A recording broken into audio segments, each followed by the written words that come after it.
ദൈവ തിരുനാമത്തിന് മഹത്വമുണ്ടാകട്ടെ. ഇന്നത്തെ ദൈവവചന ചിന്തയ്ക്കായി യെഹെസ്കേലിൻ്റെ പുസ്തകം 37 അധ്യായം 3 വാക്യം. ദൈവം മനുഷ്യപുത്രനോട് ചോദിക്കുകയാണ്, പ്രവാചകനോട് ചോദിക്കുകയാണ്, മനുഷ്യപുത്ര, ഈ അസ്ഥികൾ ജീവിക്കുമോ? ദൈവം നമ്മളുടെ കാര്യത്തിലും ചില ചോദ്യങ്ങളുണ്ട്. നീ പ്രാർത്ഥിച്ചുവോ? നീ പ്രാർത്ഥിച്ച് മടുത്തുവോ? നിൻ്റെ വിഷയങ്ങൾ ജീവിക്കണ്ടേ? ഈ അസ്ഥികൾ പോലെ കിടക്കുന്ന അവസ്ഥയിൽ നിന്നും ഒരു വിടുതൽ വേണ്ടേ? ഉദ്ധാരണം വേണ്ടേ? കുടുംബ ബന്ധങ്ങൾ ശിഥിലമായി കിടക്കുന്നൊരവസ്ഥയുണ്ട്. മക്കളില്ലാതെ ഭാരപ്പെടുന്നവരുണ്ട്.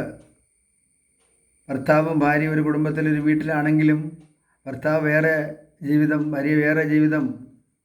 പലപ്പോഴും പല കുടുംബാവസ്ഥകളിൽ വലിയ എതിരുകളും പോരുകളും പോരാട്ടങ്ങളും വെല്ലുവിളികളും നിറഞ്ഞൊരവസ്ഥയിൽ ജീവിക്കുമ്പോൾ, അതേ, അകത്ത് പ്രശ്നം, പുറത്ത് പ്രശ്നം, പലരിലും പല വിഷയങ്ങളാണ്, പലർക്കും പല വിഷമതകളാണ്, ഭാരങ്ങളാണ്. ഇസ്രായേൽ മക്കൾ ഇവിടെ അസ്ഥി കൂമ്പാരം പോലെ ആയിരിക്കുന്ന അവസ്ഥ, അതിൽ നിന്നും അവർക്കൊരു ഉണർവ് ഉണ്ടാകുവാൻ ദൈവം ആഗ്രഹിച്ച് പ്രവാചകൻ മുഖാന്തരം ദൈവത്തിൻ്റെ ആലോചന അറിയിപ്പാനിടയായി തീർന്നു. ദൈവം കർത്താവ് ആലോചന പറഞ്ഞതുപോലെ ആ അസ്ഥികളോട് പ്രവചിച്ചു.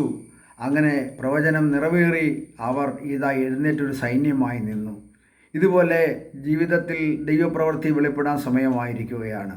നിശ്ചയമായിട്ടും ഈ 2026 6 മാസം തീരുന്നതിന് മുമ്പ് തന്നെ ഒരു ദൈവപ്രവൃത്തി വെളിപ്പെടുമെന്ന് വിശ്വസിക്കുന്നവർ സ്തോത്രം ചെയ്തുകൊണ്ട് ദൈവത്തിന് മഹത്വം കൊടുക്കുക. എൻ്റെ തലമുറയുടെ വിഷയങ്ങൾക്ക് പരിഹാരം ഉണ്ടാകും. എൻ്റെ കുടുംബജീവിതത്തിൽ പ്രശ്നങ്ങൾക്ക് പരിഹാരം ഉണ്ടാകും. ദൈവം ഒരു മുഖാന്തരങ്ങളെ അയക്കും. ഒരു ദൈവപ്രവൃത്തി വെളിപ്പെടാൻ സമയമായിരിക്കുന്നു. ഞാനത് വിശ്വസിക്കുന്നു. കർത്താവെ, ഞാൻ സ്തോത്രം ചെയ്യുന്നു. അതേ, ആ യെഹെസ്കേൽ അസ്ഥിയോട് പ്രവചിച്ചതുപോലെ ഞാൻ പ്രാർത്ഥിച്ചു കൊണ്ടേയിരിക്കുന്നു. എൻ്റെ പ്രാർത്ഥനയ്ക്ക് ഒരു മറുപടി സ്വർഗം തന്ന് സഹായിക്കണമേ. തിരുനാമത്തെ മഹത്വപ്പെടുത്തി ഞങ്ങളെ ശക്തീകരിക്കണമേ.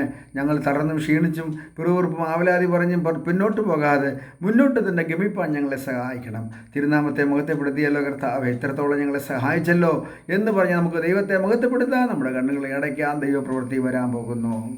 പരിശുദ്ധ പിതാവേ, അങ്ങയുടെ തിരുനാമത്തെ ഞങ്ങളെ സ്തുതിച്ച് വാഴ്ത്തുന്നു.